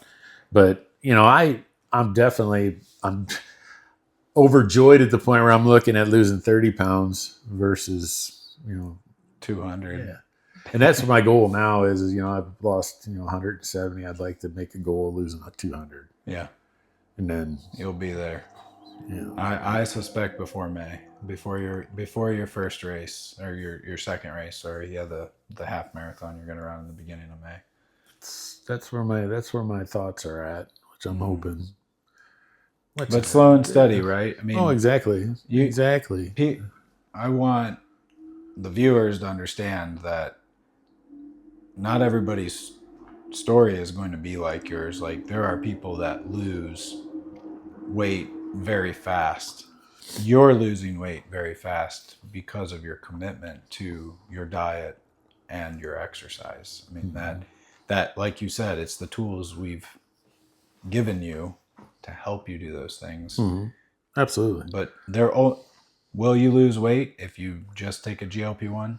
Of course, right? But you, will you lose a whole lot more and be a whole lot healthier with a proper nutrition and proper proper exercise? Absolutely. Oh, absolutely. Yeah. I mean, Most definitely. You and I both Most know definitely. that you cannot out exercise a poor diet. So Oh, absolutely. And the bad thing is you're, in my opinion, is you're fooling yourself if you think you can, okay, I can take a shot or I can take a pill and the weight's going to come off. Well, if you're not changing your habits, it's real easy because you're not going to change your eating habits. You're going to continue, doing those sort of things and you haven't got rid of them. So you're just, it's just an equation for disaster. But once, like we talked about, developing into the running culture, and not just running, but anybody, when your activity level increases, that affords you some of the finer things in life. If I want to have spaghetti or eat a lot, a big thing of pasta or something like that, which I usually don't, well, I'm going to run a lot of that off. Once you start, in my opinion, once you start thinking on that scale, and it's that calories in, calories out mentality. It's like any calories I put in my body, it's up to me to make sure that they're accounted for. right. And so that's going to help tremendously, in my opinion, as somebody that's starting their journey. Is you have to be cognizant of what goes in and how much you're putting out. You can't go to McDonald's and eat a Big Mac and put that 1,000 calories on, do nothing, and expect something to happen. No, you got 1,000 calories you owe the bank now that you got to take care of. Yeah. And for me, it's like when I pound, and like with the weather, of course, I'm pounding the treadmill all the time. And those are just, they're not exact, but you get 1,200, 1,500 calories. I worked hard to burn them off, so I'm going to make damn sure when I put them back, when I put in, it's going to be purposeful, one of those deals. Yeah. And it's like, it's just, that's the whole mindset of it. And if you don't do that, if you start doing that kind of, I'll get it tomorrow type of attitude, You're going to get, we all know tomorrow turns into next month. Yeah. Tomorrow turns into next year real quick. Yes. And then you're wondering going, what happened? What did Right. I do? No. That's with every aspect of life, though. Absolutely. Right? Absolutely. Not just working out, it's everything. Yeah. And that's just like with the, the whole thing. I mean, like I said, there was a lot of this shit I wish I'd have known. But like stepping outside of the box, and starting that business, making those jumps, taking those risks because so you didn't make it. So you lose. So, like Eric Thomas says, okay, yeah, you could lose your wife. You could lose this, lose that. You can have your downtimes. I come back 2 days later and you're still sitting there crying. Okay. I come back in a week and you're still sitting there. Now it's on you. Mm-hmm. You got to go. Mm-hmm. Get it, get over it, and let's go. And it's not trying to sound callous or anything like that, but it's reality. It's like, oh, I can't go on. Why? Mm-hmm. What makes you not? And trust me, I've had a lot of time to think about those scenarios. And then it's got dark. Mm-hmm. It's got real dark. And it's like, at one time, with Kim, it's like, and I know it, I got the point. It's kind of like a cop mentality, so to speak. It's like you don't want to be a burden on anybody or anything like that because it's just the way it is. Mm-hmm. And, and my mindset for a long time is I couldn't live without her. Mm-hmm. I couldn't. And it's like, something happens to you, I'll be right behind you. Mm-hmm. And she's like, don't say that. Don't do that. And I was like, no, I can't live without you. As time went on and the training has made my mind stronger and I realized that no, it's going to suck. It's going to be really bad, but I'm not losing her. Mm-hmm. But it's not worth that too, because there's people here that depend on me. Mm-hmm. I got grandkids, I got daughters that I need to carry the torch. Mm-hmm. It's going to suck, but I got to live for her too. I'm not just living for myself. I got to live for her too now. Yeah. And she's going to be with me in everything I do. Everything I do, every race I run, every mountain, every river I raft, she's going to be there. Even though she never wanted to do that shit, but I like it. So I have a lot of river rafting in my future because I love that shit. But she never, that was something that she didn't like, that sort of thing. But I'm like, oh, yeah. But it's a rough thing, and it's not easy. And I guess that's a big thing with hang up, with the weight loss, and it is finding excuses. And unfortunately, financially it's a valid excuse. But I've wrapped my head around, if I hadn't have done it, where would I be? Because I looked at that going forward, and after we got together and we started working together, it was like I started looking at it as an investment. It's not just, I'm not just buying it. No, I'm investing this money in myself. And now I'm starting to get paybacks. It's starting to pay for itself in how I do things, how I live my life. And it's coming back. For anybody that's thinking about that sort of thing, is you got to think of it on those levels. Yeah. You can't think of it. Yeah, it's like, okay, well, I don't have $1,000. Go find it. Because you'll make it back. You will make it back because you'll be able to work better. You'll feel better. Your mind will work better. If you want to, then your creative juices will kick in. That idea you had 15 years ago that you never, cultivated into a business.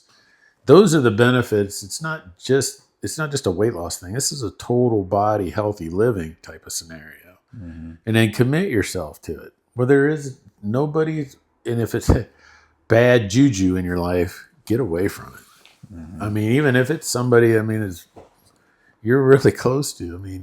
People bring negativity into your world. And once you start getting on a different path, it's really, really, really easy to pick up on bad juju once it comes into your world. You pick up on it real quick. And then for me personally, it's like, get it out of here. You need to leave, or I need to leave. Because I don't want that in my world. I just don't. Because you just run into negative people. Everything's negative, blah, blah, blah. And I'm not the most positive person all the time. Just like you said, there's times you call me and I'm, yeah, because there's times I get down on myself. But, there's certain things that I have to have in my day. And it starts in the gym. If I get up and I don't get my workout in, I'm as crotchety as a bear. I just don't feel right. I'm not firing on all eights, and I'm not good until I get there and get that done. Then I'm okay, or to some facet okay. But there's all these things that are good changes. And like I said, you won't understand it until you experience it, but you have to make the first step. And could be financial. It could be a time restriction, but you need to make the time. Because like I said, I wish I'd have done this 20 years ago, but I just wasn't time. So now it's like, I'm just thankful that I am now. So hopefully I got 30, 40 years, hopefully. Yeah. But I want to do that stuff, like I said before. I want to do that stuff now because there's going to come a time I won't be able to run. I won't be able to lift. I won't be able to do those things. Well, I'm going to have enough photos that when I do get to that time, it's like, look what I've done. Yeah. Yeah. Well, that's an incredible story, and it's not over. No. Not by no means. No means. It's just an interesting first chapter, basically. Yeah. Oh yeah, it's going to be. I have goals and aspirations of writing some pretty significant chapters going forward. Absolutely. Because life is fleeting, and it's there's no guarantees. It's nothing. But I don't ever want to live with regret, and that was a big thing in Kim's situation. That's why I do the things I do, because I don't I don't want to ever be in a situation to regret anything. And thank goodness that she knows that what I'm doing is bettering myself, and I'm bettering myself for her. And it took me time to realize too is I can't be 100% for everybody unless I'm 100% first. And it's taken me some time. Yeah. Maybe I'm wrong, but on a couple of the conversations I've had with you, you've been pretty, at least what you've told me, you've been pretty selfless in and willing not to drop your goals, but to stop what you're doing to help your wife when she's needed it. Sure. And to the point where she's selfless enough to say, no, get out and do this. Yep. Because if you don't do this, you can't help me. Yep. I'll be fine, right? Yep. I think one of the conversations we had was, you right when you first got into the running, you had almost using an excuse of, well, Kim's in a bad spot right now. And I said, Matt, you can go out and run up and down your street and go 500 feet this way, 500 feet back this way. And you're like, oh, well, yeah, I can do that. I said, each one you can stop in and check on her if you're really that worried. And then she told you, I'll be fine. Get out there and do it. Right. I mean, she's been extremely supportive as you have stated multiple times in this conversation. Oh yeah. She's the first one. Like I said, every day. I mean, she's always, did you go to the gym? How was it? I mean, that's absolutely. And then that's when she was at home and was taking care of her. Yeah. I remember that. It's like, I don't want to get, 5 miles away from home and she calls me and I can't get there. And that's just, just cut it down, cut it shorter. So you're closer. Duh. Yeah. I could do that. And like I said, she was the first one besides you. And I was like, no, you go do you. I'm okay. If I need you, I'll call you. I'll be fine. It's like, okay. But that's just the mechanism of caring. It's like you don't want to.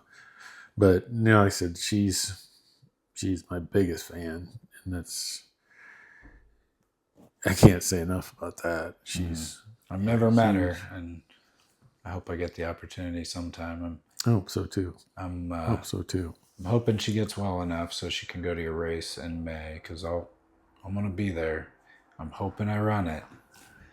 I don't want to tell anybody I'm going to, but I'm planning on it. But I'd be thrilled to meet her. For sure. It'll be interesting, especially the whole trail piece. I've already mapped out, training stuff, before that, like you said the other day when we talked, you're like, you might want to think about running on some, trails and stuff. Cause that is a trail run. I was like, oh, yeah. So I have no experience in it, but I've just watched enough and talked to enough people who do regular trail running. And that's where my advice comes from is, well, I've run trails, and that has given me the information to be able to say you use a very different group of muscles when you run on a trail than when you do on the street or a treadmill. Oh, I'm sure. And I have no doubt. Yeah. No doubt. Especially after I've watched numerous documentaries on like the Mojave and all these, and these guys are traversing mountains and all these things, and it's like, oh, good Lord. Yeah. It's like, oh yeah, you're using a lot, and it's just like, oh my, oh God. And the feet of elevation, those guys, go up, and it's just like, good Lord. Well, that Mohican, I don't remember what it is, but there is a lot of elevation gain in that Mohican race. So that'll be the biggest challenge in that. So I actually saw a guy, I used to mountain bike ride and race some mountain bike stuff, and I saw a guy when we were in Holiday Valley in New York, and he had on a Mohican mountain bike. I think it was a 24-hour race. I actually think I rode that race with him. I don't think Ryan does those 24-hour races anymore, but he's the one. Ryan O'Dell is the one responsible for putting on the trail runs, and he does the OMBC races for mountain biking. But we were talking about the intensity of that 24-hour mountain bike race, and but it was just cool to see his shirt. And he's like, man, I guess this guy, he said he rides a lot of races, and he said that was one of the most intense races that he's ridden. And so it's pretty incredible that it's in our backyard. And Right. but the trail run follows a lot of the same trail for the mountain bike races too. So I've helped build a bunch of that trail, and so I know firsthand from building it how, I probably helped with about 3 or 4 miles of it, and I didn't help on some of the hard parts, but I've ridden that trail, and it's going to be fun. Yeah. It's going to be challenging. I don't know if fun's the right word, but yeah, it's gonna be. It's I definitely think you're gonna going to be be a in challenge. cloud nine on that one, though. I think you will. You're every ache and pain, you're going to just be eating it up. Well, I'm looking forward to the challenge. That's for sure. Finishing. I mean, that's all my. that's That's the my goal, whole thing. right? I'm not looking for podium stuff. I'm just chalking up finishes and then learning as I go forward. Because every like I said, you got to go out and participate, learn from it, and then take that to the next one, so on, so on, and so forth. And that's my goal anyway. I'm not too concerned with the 4 miler or the 13. It's it's the Mohican one. It's like, ay. Maybe next year you do the 50 or the 100. Oh Lord, I don't know. We'll see. Well, Yeah. I don't know what the future. But he's got to knock these off one at a time. Yep. We'll just take them one at a time now from here on out. How old are you now? 55. Yeah. Hopefully, I got a lot of years left, because you see a lot of runners that are well into their 80s and stuff like that. Yeah. So hopefully, it's all about the lifting and everything like that. The strong skeletal, it makes your skeletal system stronger, so you're going to be healthier. I mean, there's a lot of things that play into that theoretically will give you longevity. Yeah. So that's longevity is what it's about. Like, maybe not longevity, but healthy longevity, right? Mm-hmm. Like, we want long years that we can do things. Like, we don't want to end up bedridden or, right. That's the goal. And prevention is our primary focus here of anything. And if we can use some of the tools we've given you to help with those things, that's our goal in our clinic. And, I've worked in the other side of medicine enough to know that I don't think we're doing it right in medicine. A lot of times it's just putting a Band-Aid on the problem instead of addressing the problem, right? Same thing with running, like, or just starting that step like you talked about, one day at a time. Day one, do it. Get up and move. That's important. Absolutely. And then, as I said, it might not be the greatest thing in the world, but after time, I mean, it's like changing your diet. I mean, for me, it's like, now it's like, that's the kind of stuff I eat. That's what I hunger for. Yeah. And it's like, at first, it's like, oh, good. Yeah. But now it's like, no, that's great. That sounds wonderful. That's exactly what I want. Right. And it's like, and Kim, she'll different nights or whatever, she'll want whatever, chicken nuggets and French fries, whatever. And I get whatever she wants, but it's like, no, I can't eat it, because that stuff just don't. I'll go home and have my ground turkey and rice and stuff like that, because that's what I like. That's what I eat. And it's like, to some people it's just weirder now. But when you started, you enjoyed the garbage, right? Oh yeah. Oh yeah. And you probably still enjoy it. I mean, I still enjoy it, but it never makes me feel full. Like, if I eat Burger King or McDonald's or Taco Bell, I mean, I can eat 2,000 calories there and not feel full. Mm-hmm. And that's tough. But has your palate changed? Oh, most definitely. Okay. Most definitely, because like, eating clean, fried foods, no, they just don't. They don't hit like they used to. Right. Sweets, no, I'm not a big thing. There's times I'll go through these things. Actually, just funny, because last night I was telling Kim this morning, I was going home and I stopped this gas station getting Zen and my Diet Coke, go home. And they had these Troyer cinnamon rolls. You said Zen? Yep. Dude, you got to switch. Yeah, I'm a Zen fiend. Gotta go to Out, man. They're not a sponsor. This is just a purely my opinion as far as taste goes. So, Taste is better. oh yeah, I'll give you one before you go. Okay. Yeah. But, and we were laughing because I said, yeah, I got a cinnamon roll and I pounded it. She goes, what? I said, yeah, I was sicker than a dog. Dude. She was laughing. She's like, I figured you would. I was like, oh man. I said, it was so bad. And she was, why did you do that? I said, I don't know. I said, I've been watching that shit on TikTok where they sit in the cars and eat all this shit. And I'm just like, yeah, I'll try it. No, that was stupid. Oh my God. We were laughing about that this morning. I was like, I don't know what the hell is wrong with me. Did you get sick? I said, hell yes, I got sick. It was terrible. And she's like, oh, I said, well, I guess it's, stupidity. It's not hot. Touch it. Get burnt. Now I realize don't touch it. Yeah. Yeah. But then she goes, you don't do that. I said, no, that is not me. I don't do that shit. But I said, for some reason, I'm going to try this. That was stupid. It was just, an hour and a half of agony. It was just horrible. Oh my God. And I was like, okay. Because most of the time, I mean, it's anything that I snack on. And I've always been like a big thing of snacking, but I eat a shit ton of apples. I love them. I sit and I got my great grandpa's pocket knife. And that's my thing. I sit there and I'll cut off, and eat my apple at night, stuff like that. And she's like, why didn't you just go home and have an apple? I was like, from now on, I will. And she's like, she just could not get, she goes, what the heck made you do that? I was like, I just had a dumbass attack. Right. Yeah. But I think it's good to hear those things because you're not perfect. I'm not perfect. Oh, no. I still enjoy some of the garbage that we shouldn't be eating. And it's important to know occasionally it's not good for you, but you can have it, right? And it's just re-guiding, and your gut reminded you, I can't do that, right? Mm-hmm. And it's like you haven't put this shit in your body for so long. Yeah. Now, what are you doing?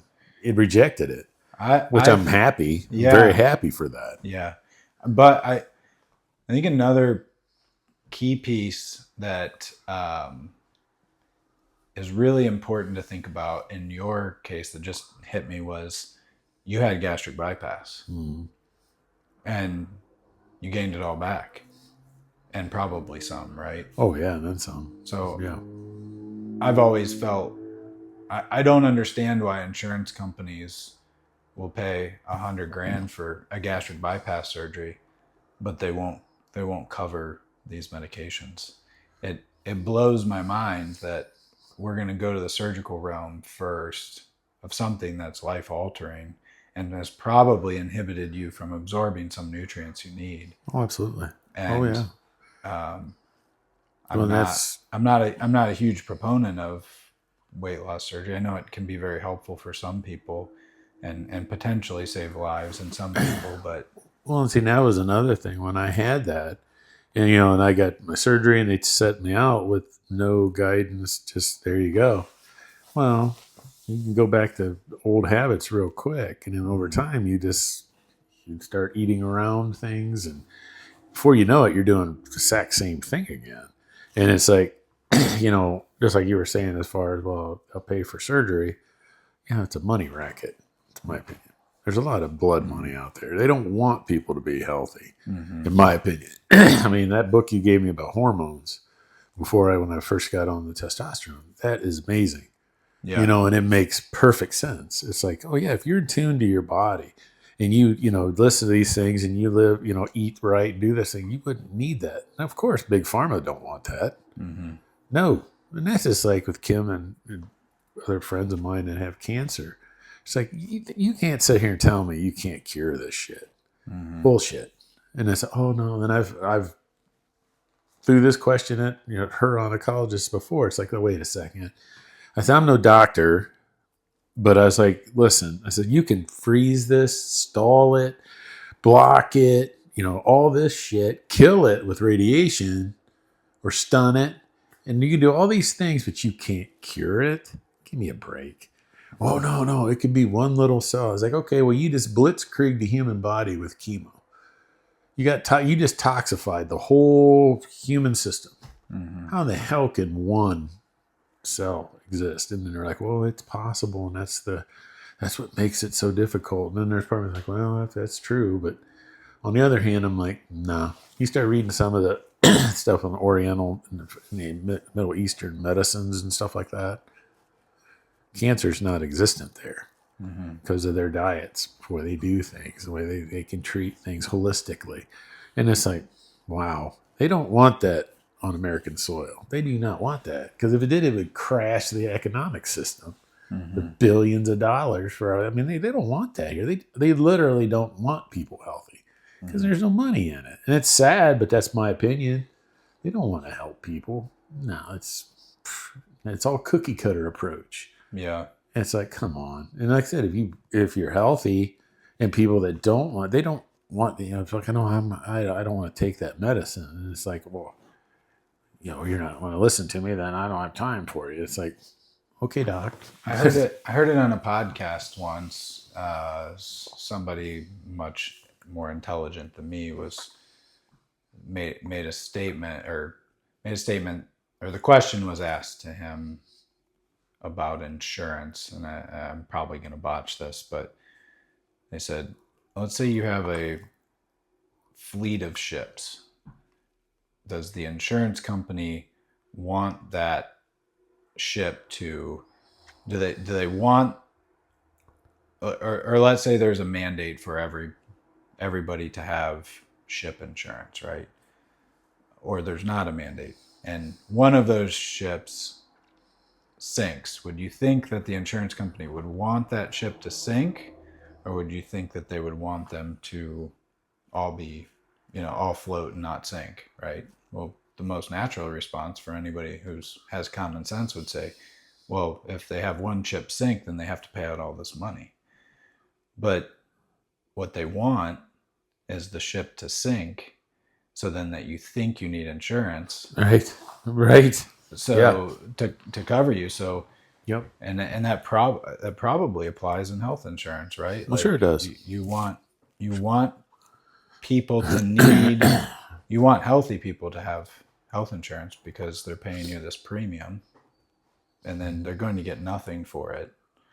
And it's a wild market and a wild racket that unfortunately you can't live without right now. Exactly. And I think it's horrible.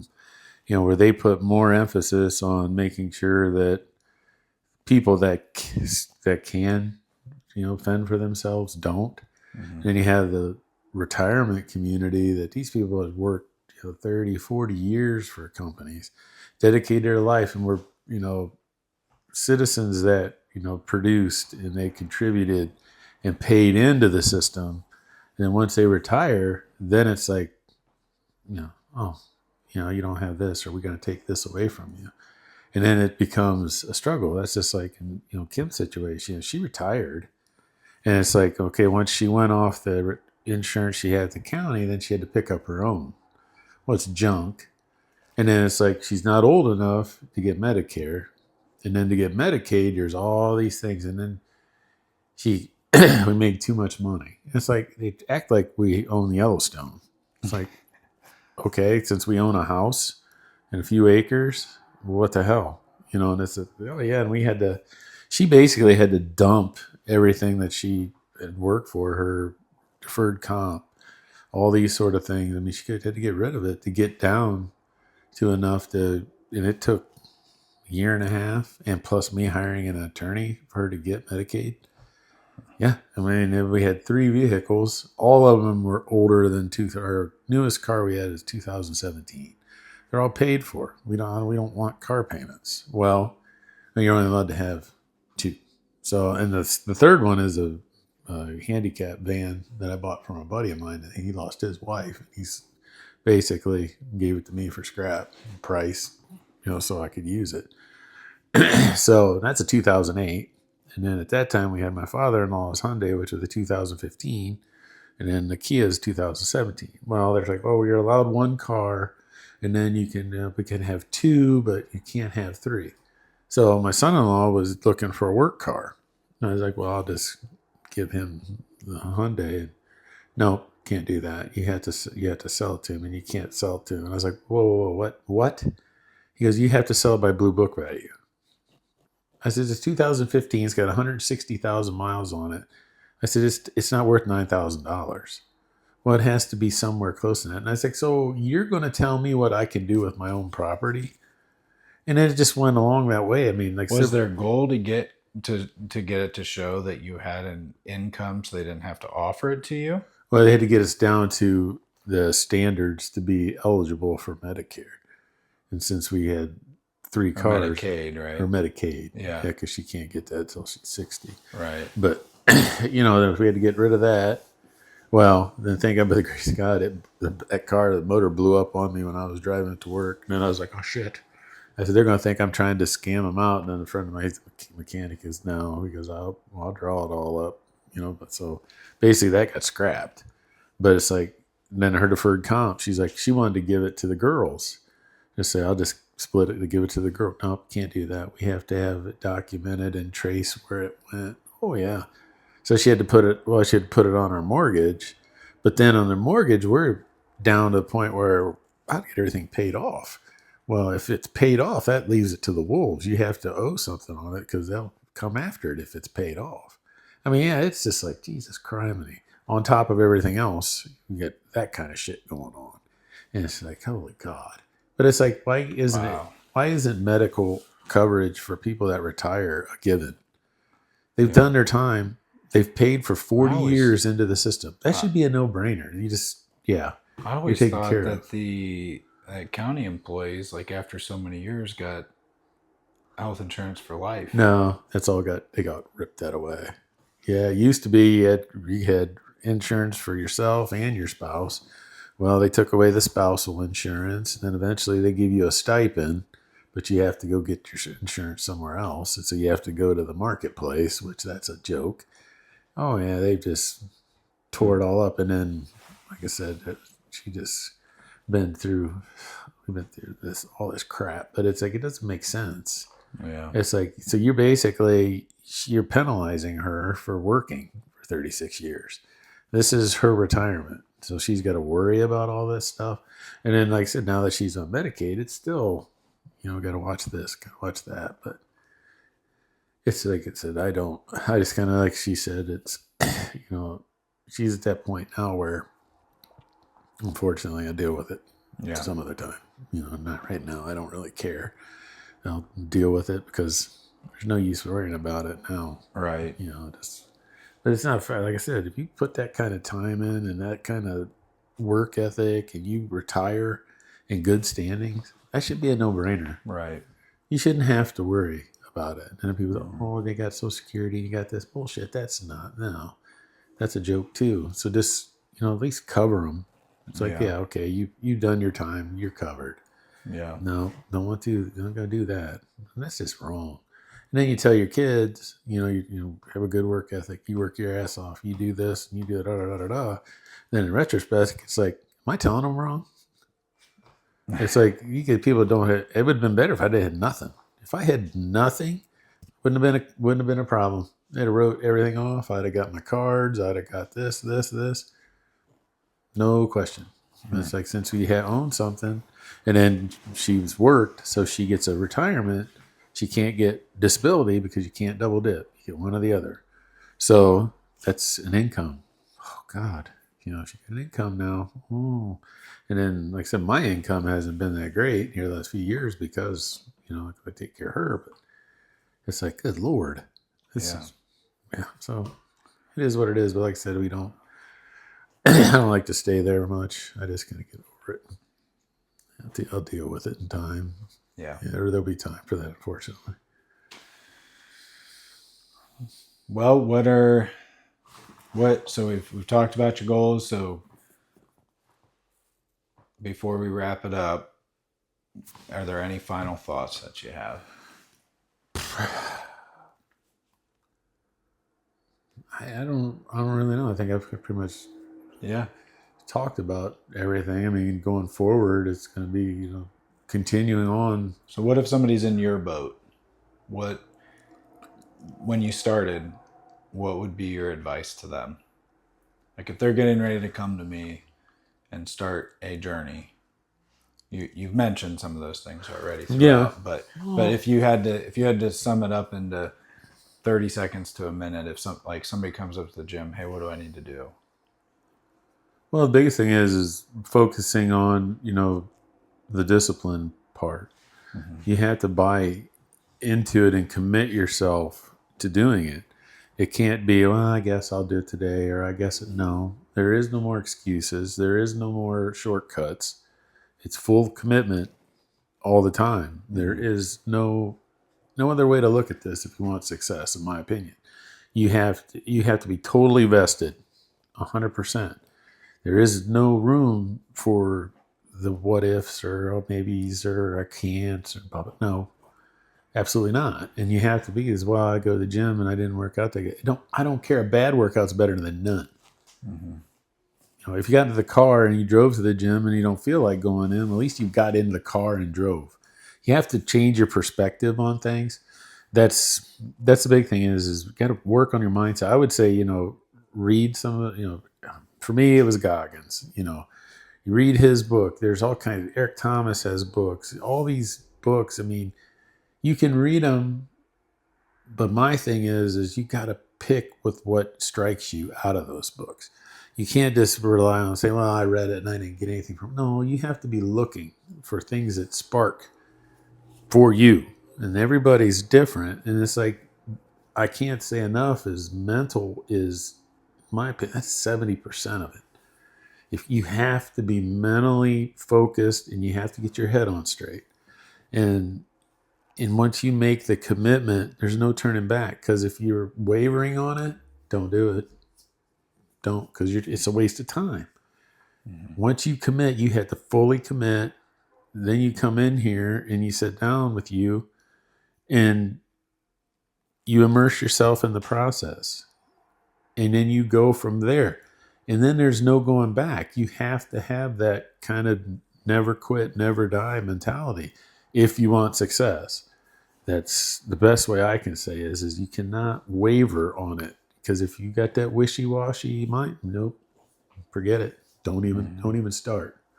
Because you're just going to waste money and you're going to waste your time.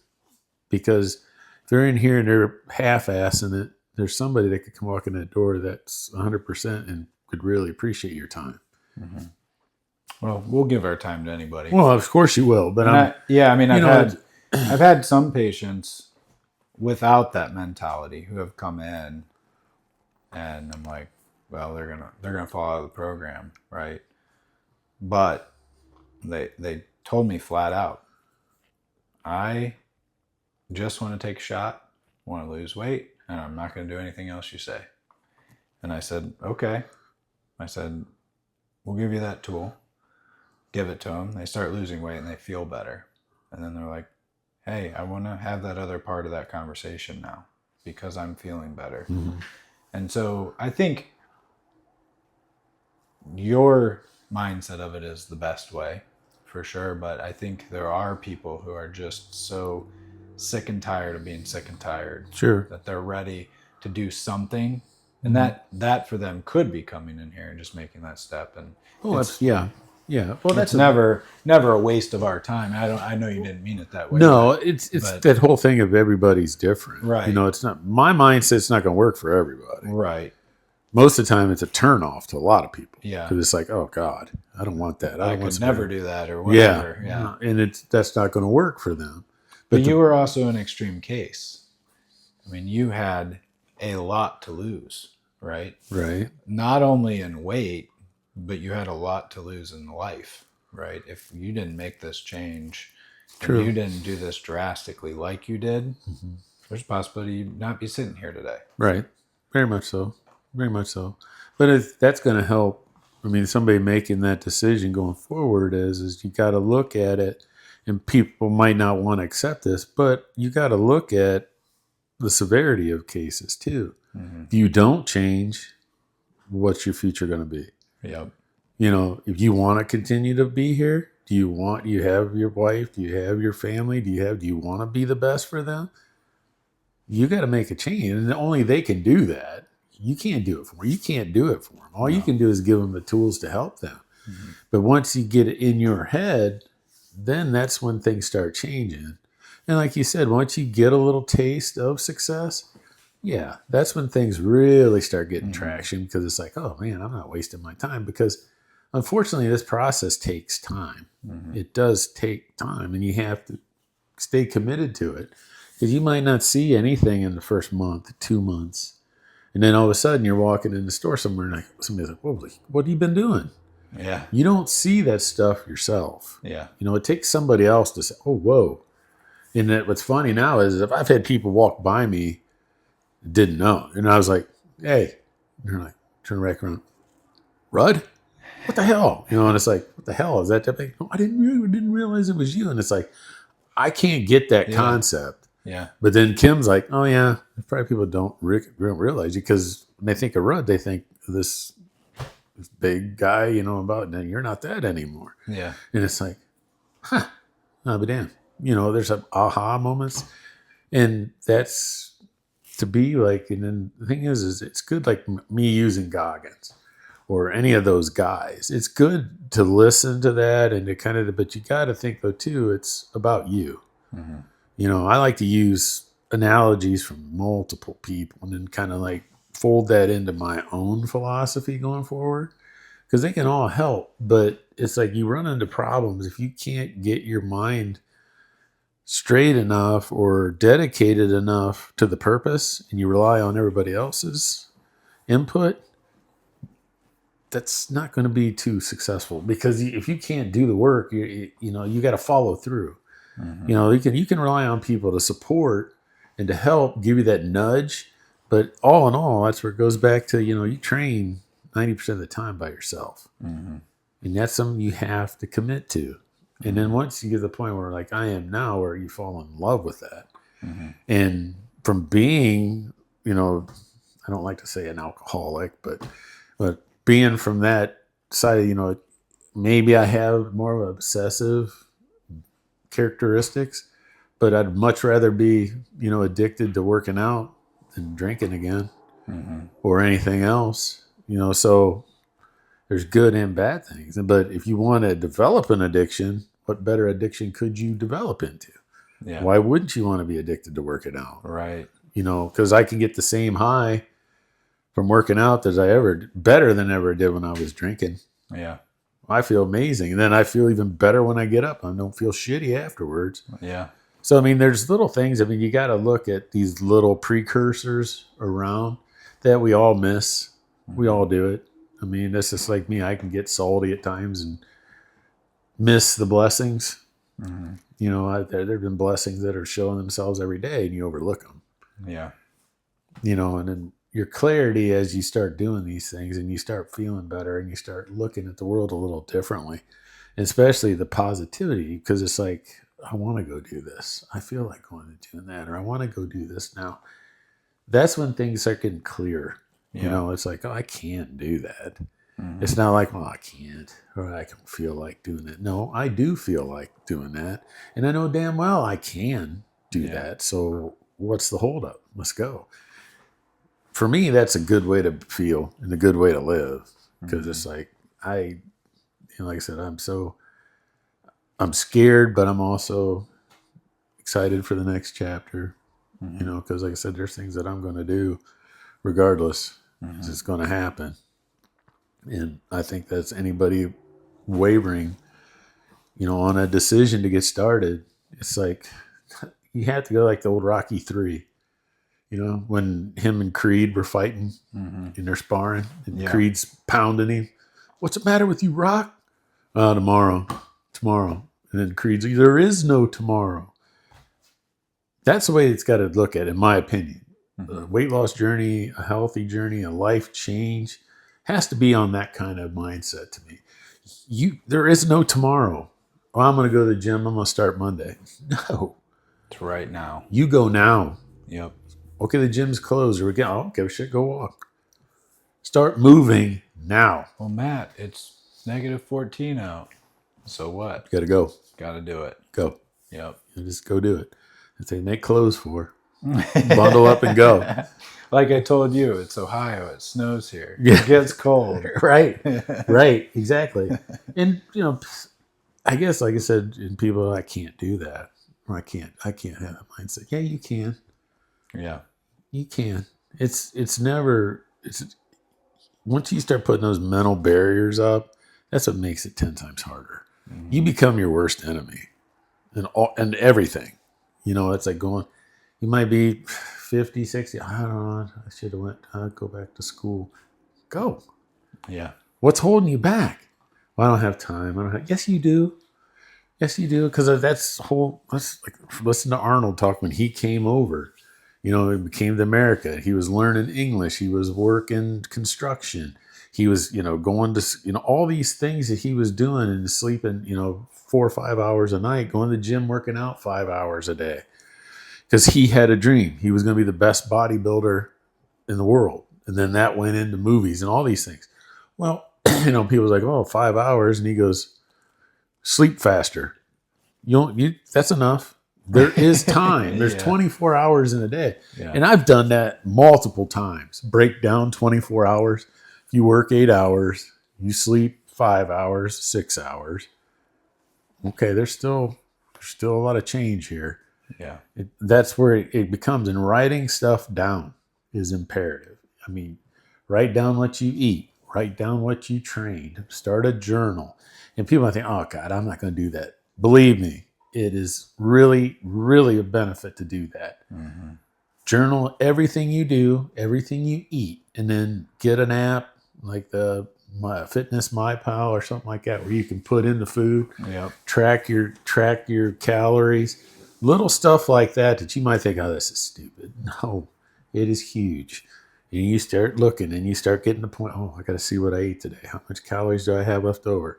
You go to your workout journal and it's like, okay, well, today I did this. Oh, that's cool. Then as time goes on, then you start reflecting. It's like, oh, Christ, I started walking. I could walk out, 15 minutes. And then you go 4 or 5 pages. That's like my journal. Shit. I mean, man, when it first started, it was like, oh, now it's like I got my miles logged that I run daily. And then all my training and stuff. And it's like, but I've come to a point where I guess I can brag because it's like, I can show people, it's like, when you work out, there it is. Yeah. That's got everything that I've done, everything I do every day, every week, it's written down. Yeah.